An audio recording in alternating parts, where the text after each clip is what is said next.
Ajay sir GS concept में आप सभी मित्रों का स्वागत है। आज हम गुप्त साम्राज्य के बारे में देखेंगे। इससे पहले मौर्योत्तर काल और मौर्य काल का जो मौर्य वंश से संबंधित सभी प्रश्न हम इम्पोर्टेंट देखे। अगर यदि आप हमारे चैनल पर नए हैं, उस वीडियो को नहीं देखे हैं, तो निश्चित रूप से प्लेलिस्ट में जाके उस वीडियो को देखें और पेन डाउन करके आप उसे रिवीजन में लें। ठीक है, आपको 67 और 68 बीपीएससी के लिए बहुत ही फ़ायदेमंद होगा।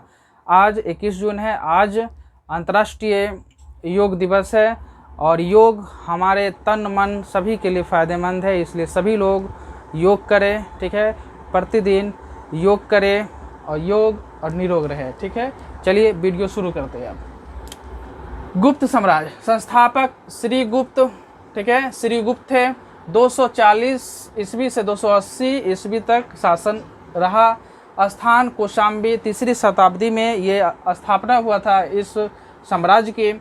और जो इम्पोर्टेंट जो शासक थे उन्हीं पे हमने ये वीडियो बनाया है, उन्हीं से हमने कुछ प्रश्नों को लिया है जो आपके एग्ज़ाम में इम्पोर्टेंट है, आने की संभावना है और जो आ चुके हैं। ठीक है, तो हम इस क्वेश्चंस को उस तरह से हम बैठाए हैं। ठीक है, तो चंद्रगुप्त प्रथम 319 से 335 ईस्वी, उपाधि महाराजा धीराज और गुप्त संवत की शुरुआत इन्हीं के समय से हुई थी। चंद्रगुप्त प्रथम के समय से 319 से 335 ईसा पूर्व तक ये शासक रहे। अब समुद्रगुप्त का गुप्त वंश में दो, समुद्रगुप्त और चंद्रगुप्त विक्रमादित्य, द्वितीय विक्रमादित्य की बहुत ही इम्पोर्टेंट भूमिका रही है। उसमें ये महान शासक में थे। इनसे विभिन्न प्रश्न पूछे गए हैं एग्जाम में और पूछने की संभावना बनी रहती है। ठीक है, तो समुद्रगुप्त 335 से 380 ईस्वी तक इन्होंने शासन किया था। प्रयाग प्रशस्ति, इलाहाबाद प्रशस्ति, ये बीपीएससी के लिए इम्पोर्टेंट प्रश्न है। ठीक है ना, वीवीआई प्रश्न है बीपीएससी के लिए। प्रयाग प्रशस्ति, इलाहाबाद प्रशस्ति इस बार पूछा है, इस बार बीपीएससी के एग्जाम में। तो रचना किसने की थी? हरिसेन। हरिसेन कौन था? तो हरिसेन जो था वो समुद्रगुप्त के दरबारी कवि था। ठीक है ना, समुद्रगुप्त को भारत का नेपोलियन कहा जाता था। समुद्रगुप्त को भारत का नेपोलियन कहा जाता था और कहने वाला कौन था? VS Smith.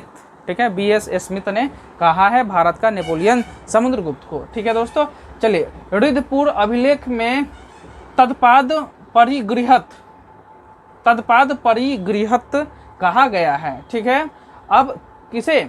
समुद्रगुप्त को कहा गया। उपाधि समरशस्त्र, 100% सभी युद्धों में विजय पाने के कारण समरशस्त्र कहा जाता था। और कविराज विक्रमांत अश्वमेधकर्ता की उपाधि इन्होंने धारण की। तो ये सब इम्पोर्टेंट है, प्रश्न में आ जाएगा। समरशस्त्र की उपाधि किसने धारण की? तो इसने। ठीक है, आप निश्चित रूप से हमारे चैनल से जुड़े।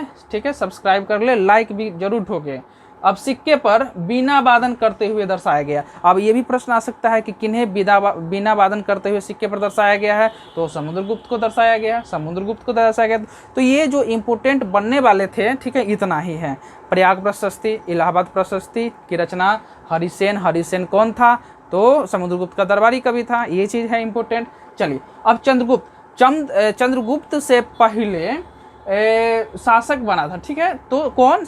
ये चंद्रगुप्त द्वितीय से पहले बना था रामगुप्त। ठीक है ना, रामगुप्त 1 साल के लिए ही शासक बना था। रामगुप्त जो था बड़ा ही कमजोर शासक था। ठीक है ना, रामगुप्त का शकों से बराबर युद्ध हुआ करता था और पराजित हो गया था। वो एक शक यह रखा कि अपने पत्नी को हमें दे दो, हार जाओ। तो उसने अपने पत्नी को हार गया, यह देखकर चंद्रगुप्त द्वितीय, ठीक है, चंद्रगुप्त द्वितीय को अच्छा नहीं लगा। ठीक है, तो उसने उसकी हत्या करके चंद्रगुप्त द्वितीय ने ये स्थान शासक बना। ठीक है, समुद्रगुप्त के बाद रामगुप्त जो कुछ ही अल्पकालिक समय के लिए रहे और चंद्रगुप्त द्वितीय विक्रमादित्य बन गए। ठीक है ना, अब भारतीय इतिहास में 14 विक्रमादित्य का ये उल्लेख है। अब विक्रमादित्य का उपाधि कब शुरू हुई? ठीक है, तो विक्रमादित्य का उपाधि जो शुरू हुआ था वो शकों पर विजय के उपरांत शुरू हुआ था। ठीक है ना, शकों के विजय के उपरांत शुरू हो गया था। ठीक है, चलिए आगे देखते हैं। चंद्रगुप्त ने शकों को पढ़ाया। अब एक चीज और देख लीजिएगा, एक चीज रामगुप्त का जो वर्णन है, देवी गुप्त करके जो है एक उनके रचना में है, और एक काव्य मीमांसा में भी है जो राजशेखर द्वारा लिखी गई है, उसमें वर्णन है। ठीक है, काव्य मीमांसा में। अब चंद्रगुप्त द्वितीय विक्रमादित्य 380 से 412 ईस्वी। अब चंद्रगुप्त ने शकों को पराजित किया और चांदी के सिक्के चलवाए। इस युद्ध के बाद शाकाहारी कहा गया और विक्रमादित्य की उपाधि इन्होंने धारण कर ली। ठीक है, तो ये विख्यात विक्रमादित्य थे। चलिए अब आगे देखते, उदयगिरि अभिलेख में संपूर्ण पृथ्वी को जीतना इनका उद्देश्य बताया गया है। ठीक है, तो किसका? चंद्रगुप्त द्वितीय विक्रमादित्य की बताया गया है। उदयगिरि अभिलेख में संपूर्ण पृथ्वी को जीतना इनका उद्देश्य था। ठीक है दोस्तों, आप ये बहुत इंपॉर्टेंट डाटा सब है। चंद्रगुप्त द्वितीय के दरबार में कालिदास, अमर सिंह, धन्वंतरी, बेताल भट्ट, बाराहमीर, ब्रह्मगुप्त। ठीक है, तो ये चंद्रगुप्त द्वितीय के दरबार में ये सब पूछा जाता है अक्सर, कौन कवि किनके दरबारी कवि थे, कौन यात्री किसके समय आया था, ये सब बिल्कुल पूछा जाता है। बीपीएससी के लिए बहुत ही इंपॉर्टेंट प्रश्न है, या अन्य एग्जाम के लिए एसएससी, बीएसएससी, इन सभी एग्जाम के लिए बहुत ही इंपॉर्टेंट है ये। चलिए अब चौथा नंबर को हम देखते हैं। कुमार गुप्त प्रथम 415 ईस्वी से 454 ईस्वी तक शासक रहे। नालंदा विश्वविद्यालय की स्थापना की, इंपॉर्टेंट है दोस्तों, वीवीआई प्रश्न है बीपीएससी के लिए। नालंदा विश्वविद्यालय की स्थापना किसने की थी? तो कुमारगुप्त प्रथम ने की थी। स्कंदगुप्त, अब हुनों का आक्रमण किसके समय हुआ था?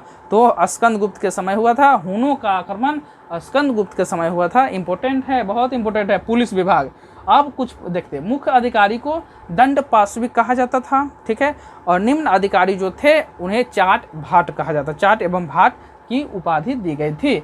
अब भू राजस्व 1/4 से 1/6 था। ठीक है ना, 1/4 से 1/6। आप याद करेंगे मौर्य साम्राज्य का हम पढ़ाए थे, तो उसमें इंडिका में 1/4 भाग भू राजस्व बताया गया था। ठीक है, मेगास्थनीज के द्वारा, और चाणक्य द्वारा अर्थशास्त्र में 1/6 भाग भू राजस्व को बताया गया था कुल उत्पादन का। ठीक है, तो ये इम्पोर्टेंट है, मतलब गुप्त काल में 1/4 से 1/6।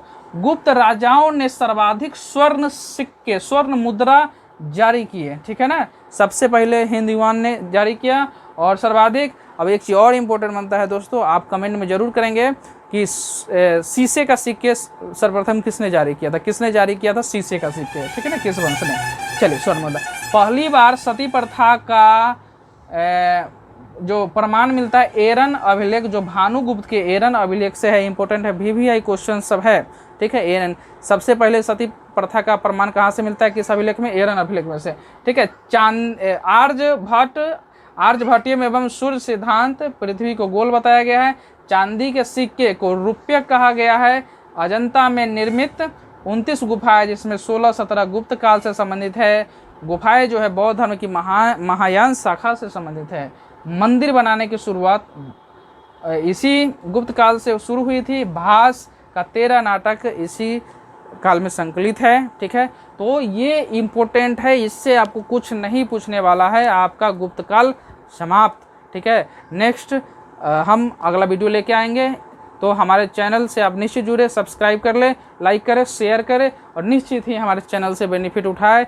यह रोज़ आपको ये हिस्ट्री का, सिविक्स का, ठीक है, पॉलिटी, सभी का क्लास आपको होंगे, निश्चित रूप से होंगे। आप हमारे चैनल को सब्सक्राइब निश्चित कर लें। धन्यवाद दोस्तों।